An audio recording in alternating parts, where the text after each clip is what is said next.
Last class, we've been discussing the basics of spatial filtering, which is a 2D convolution. And there we have seen how the 2D convolution works. We were trying to analyze how the 2D convolution is converted or working with image. If the size of the mask is changing, whether it is going to be a point operation or a neighborhood operation, generally a neighborhood operation. And I think we just had a start of what is a 4-point neighborhood, where we said that only 4 points around the central pixel are involved in the convolution operation. So under such a case also, we are able to obtain a convolution. So with this base, maybe we want to consider that we will be having 3 types of smoothing filters. The first type is the averaging filter, which we will try to complete the discussion today. Then we will move on to Gaussian filter, which is also another linear filter. And finally, another nonlinear filter called as the median filter. With these 3 filters, we will be able to get a fairly good idea about the working of the smoothing filters. And generally, in the place of erosion and dilation, many applications would require filtering. And this filtering may be just an averaging, which is, as the term says, it is just averaging of the pixels, or a Gaussian, where the central pixel will have the maximum value and it will move out just like a Gaussian distribution, or a median filter where the pixels would be sorted, the median would be found, and the median will be replaced in each pixel and things like that. So according to the operation of the filter that you choose, the image will be working. That is what a smoothing filter does. And its place in image processing, I would say, is almost first after we convert the image from the general RGB to gray, because generally we would like to perform most of our operations in gray. So these filters also are almost an equivalent, or I would say a substitute. I would not call it fully a substitute, but they can be considered as an alternate method of implementing the pre-processing, just like erosion and dilation or dilation and erosion. Towards the end of this lecture, maybe you will also see the same example of that vanilla leaf where the real picture was taken, the green extraction was done. You have already seen it, and there you have seen that when the green extraction is done, because of that algorithm, this is one of the reasons why we require filters. It is not that only the sensor will have some difficulties. It may be due to some algorithm that you're applying to convert into some other form, that some type of black dots, white dots, which are not expected or which should not be there, are appearing. You want to remove those dots or white spots or black spots, whichever spots may be present. For such a case, we will be going for filtering, though naturally the best operation would be to go for a dilation cum erosion. As I said, filtering is only an alternate means. Filtering could be also used for other purposes, as the term says, smoothing, or you will see in later statements, we will say that removing the smallest details. So let us go on to see the basic structure of the filter, which we have been seeing n number of times. We have seen that usually we have a brick wall response, and when we discussed the structure of the filters, we have seen that the filters do not have such a structure, and because they do not have such a structure, the ideal brick wall response is generally not got. That is what we had considered. So we had also considered that because of that, the response is considered something like this, as has been shown here, which is generally the expression of the low pass filter. But when we do the averaging, what we get is the brick wall response. So that is where I mentioned where we want the brick wall response for low pass filter, we would like to go for averaging. This is an example of an averaging filter. This is again an example of another low pass filter whose coefficients are changing, and this is again another example of, I would say, a sharpening filter because the coefficients are negative. Generally, in most of the smoothing filters, I think we have discussed that in our previous lecture itself, the mask weights will be positive. In sharpening filters, it can also be negative. We want to consider the averaging filters, where we had already discussed about the concept of neighborhood pixels. What is this neighborhood pixels? I have just tried to recall what we had considered previously for the neighborhood pixels. We had said that if we are considering this as the pixel which is going to be replaced, or the pixel which is the reference pixel where you're going to do the operation of averaging, then the pixels involved are just top of it, bottom of it, left of it, and right of it. That is why I have shaded this in yellow. This operation we had seen this, and I think we have called it with a name called as N4 type of neighbor pixels, or neighborhood pixels of N4 type. But usually in averaging, not only these 4 are involved, other than the central pixel, the other 4 are also involved, making it a 8 neighborhood pixel, which means that all the surrounding values, diagonal elements, top, bottom elements, left, right elements are involved in evaluating the change of the pixel with respect to the filtering operation. So how is this represented? Already we have seen it, that it would be represented as, if this is xy, they won't be ahead of it, because this we are considering as the same y column. So the row above it, we are calling it as x minus 1 y, and this we are calling it as x plus 1 y. So this was called 0, 1, then this was called 1, 1, this was called 2, 1. And here we had said, because it is on the same row, we had called it as x, but the column changes, so it becomes y minus 1, so it is 1, 0. The next pixel value is, it becomes x and it becomes y plus 1, which means it is going to be 1 and 2. So this is what we had considered as the 4-point pixel. That time it was felt that it was whether the explanation would be required for this. The time has come now to apply it for the averaging filters, where we will also be applying the diagonal element.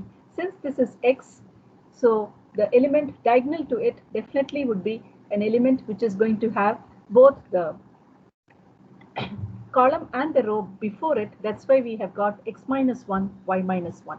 The same thing is applicable to this particular diagonal element, where we have it as x plus 1 and y plus 1. The same thing is also applied to these two diagonal elements with their respective x minus 1, y plus 1, and x plus 1, y minus 1. Now, what is usually being done is, as I mentioned, the average with respect to all the elements is considered, and it is replaced only in the central element. The next question is, will the masking or will the filtering operation be carried out only on the central pixels or all the pixels? The answer to this is, though the mask size may be smaller, usually it travels around the entire image, and how it is calculated will also be discussed in this particular presentation. We go on again how the neighborhood pixels could be replaced. We would see, as can be seen here, these could be called as P0, P1, P2, P3, P4, P5, P6, P7, P8, and P9. And as mentioned, it is going to be the average of all the elements by 9. The reason we have used 9, I think, must be clear to you that all these elements definitely then have an intensity value only of 1. If they have any other higher intensity, suppose the intensity increases to 2, then this constant will also increase. But if it is 1, it remains as 9, because you can see the total is going to be 9, and 9 by 9, so we would like to manage a value of 1. And usually when we consider the filtering operation, we would like to consider the image as in the U and V format, and this would be again in the U dash and V dash format when you are transferring it. And what we are considering is, as I mentioned, only the central pixel is getting replaced. So the question naturally arises is it that only the central pixel is getting replaced? What about the other pixels? As I mentioned, the operation is going to be carried out over the entire image, only then it is effective for averaging. We cannot consider only at one particular position, at the top left corner or top right corner, etc. It has to take place uniformly over the entire image.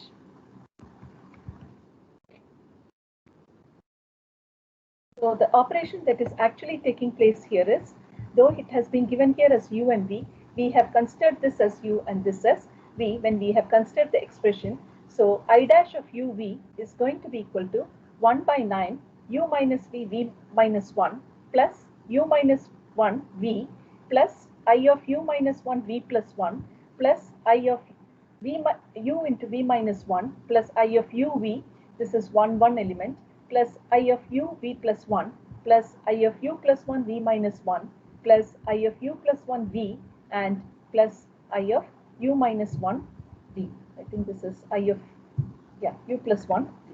So what happens here is that we are going to have, this should be u plus 1. What we are going to have here is generally all the elements are going to be replaced with their respective central points, and just like we had represented in our previous slide x minus 1 y minus 1, the same thing has been used here. If you see, it is u minus 1 v minus 1 u minus 1 v etc., which means we are considering the first row all the column elements. That is why we have first row means since uv is the reference element, the row ahead of it will be u minus 1 v minus 1. I told you u and v has been interchanged in this case because we have represented it as I dash uv. So this is going to be represented as u minus 1 v minus 1 plus u minus 1 v, which is again going to be the next column, u minus 1 that is going to be in the same row, and v plus 1 which is going to be in the next column. Next we are going to have in the next row, so since it is the next row, it is u minus 1, this becomes u, it is the column before v, so it is naturally v minus 1, and the column after v will be naturally v plus 1. The next last row will be, because we have considered it here as u, last row is going to be u plus 1, v minus 1, similarly u plus 1 v and u minus 1 v. So this is what we have for I dash of u, and this expression could be generalized, and since it is having only 1 as the central element, it could be written as only a single element is being evaluated. So we could write it as j is equal to minus 1 to plus 1, I is equal to minus 1 to plus 1, 1 by 9 I of u plus I v plus j.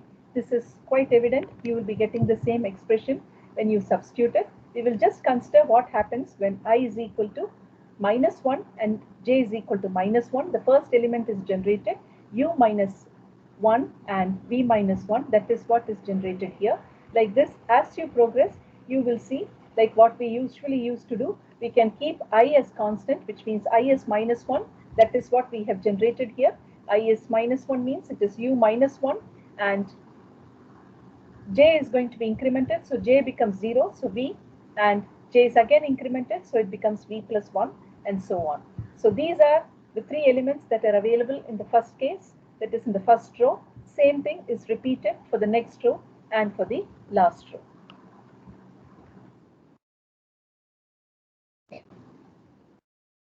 So generally, are we going to consider that the pixel is going to be applied over a small neighborhood or over the complete neighborhood to compute the result? Because generally what is understood is the size of the mask or the size of the filter, just like the structuring element that you have chosen for dilation or erosion, could be varied. It could be 3 by 3, it could be 5 by 5, it could be 7 by 7, it may even rise up to 21 by 21. Usually it is seen that the size of the mask is somewhat proportional to the size of the image that you consider also. Otherwise, considering a very large mask for a small image may not be a good solution.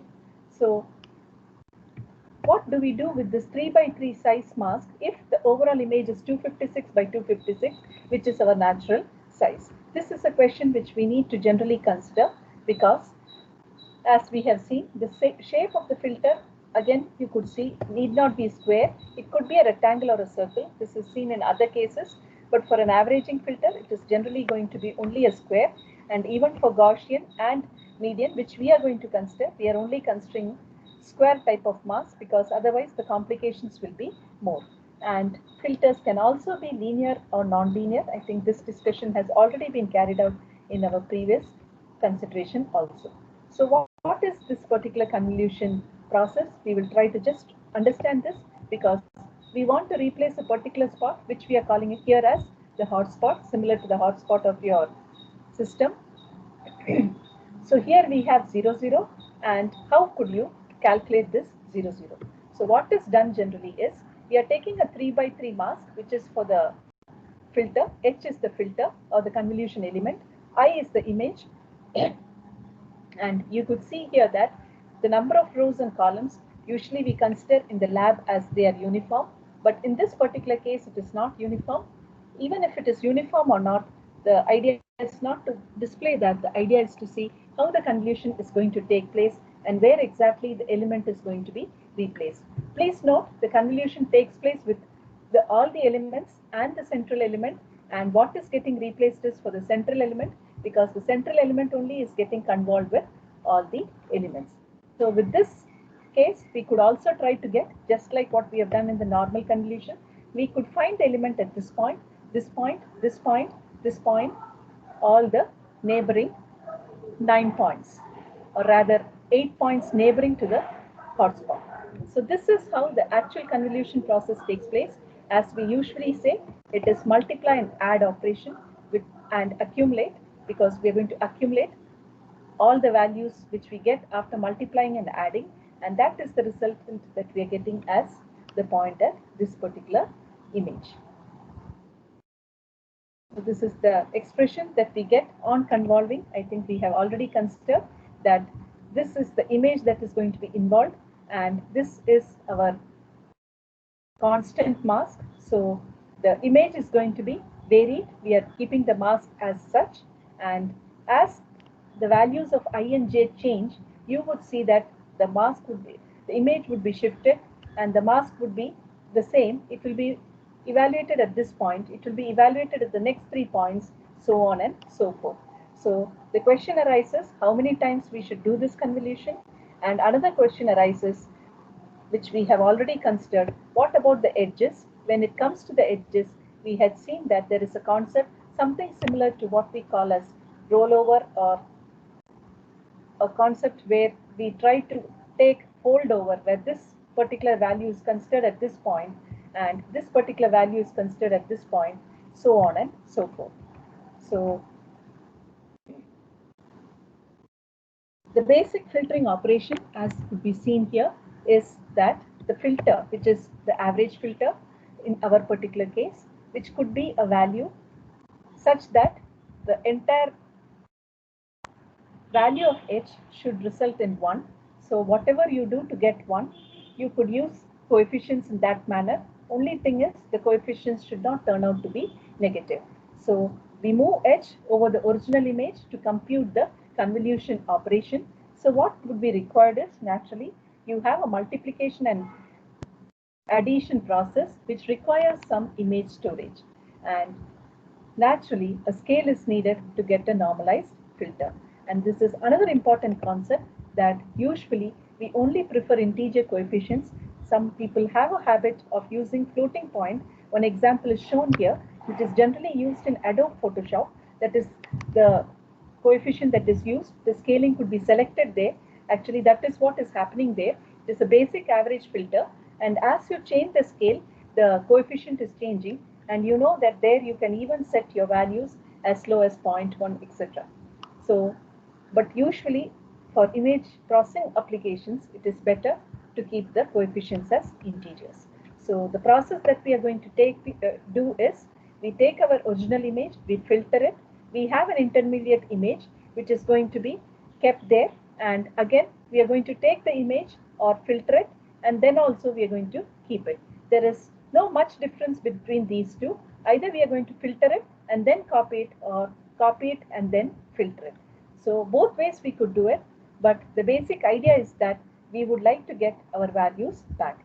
This is the example which I mentioned, that can we have a floating point filter mask which could have non-integers. This is exactly that, such an example where you have non-integers which is actually represented by constants like this. So if it is a constant like this, then the filter is more applicable rather than having it this way. And as I mentioned, this is the scaling that we usually do in Adobe Photoshop, where the scale could be set and you could see that the image clarity keeps on changing. So the general thing that we see about an averaging filter is, preferably we would not like to have coefficients other than 1, because we want to normalize the filter. So you could see that for a 3 by 3 filter, it is going to be, sum of the elements is going to be 3 plus 3 6 plus 3 9. So 9 by 9, this is going to be 1. So if we are going to go for a 7 by 7 filter. Could you tell me what could be the coefficient that will appear here? Naturally, you will have 7 ones, 7 rows and 7 columns. So what will be the denominator? Any idea what would be the value? Yes? 49, ma'am. 49. Yeah, 49. So that is exactly what we are going to consider. For a 5 by 5, it is going to be 1 by 29. And for a 7 by 7, it is 1 by 49. I think this we have already discussed when we were discussing the basics of the smoothing filter. So because the coefficients are 1, you could see that there is not going to be much of a filtering action other than, as the term itself implies, it is the averaging. And the next question is, how many times are we going to average? Is it right? And how do I choose between the smoothing filters? Okay, now I feel that I want to smooth my image. Should I use a smoothing image, average filter? Should I use a median filter, or should I use a Gaussian filter? Maybe we will discuss that after we complete the 3 types of filters, see the respective characteristics, out of which, as I repeat frequently, averaging filter is the easiest because it has got all ones in its various components. So, can we say that the mask size determines the degree of the smoothing or the loss of detail? That could be seen from this particular example, where you could see that as the size of the mask increases or decreases, you could see that the resultant is becoming better or it is going worse. Here, if you see, I think it is becoming worse than the original image, and it is for you to judge whether the mask 3 by 3 gives you the better solution, 5 by 5 gives you the better solution, 7 by 7 or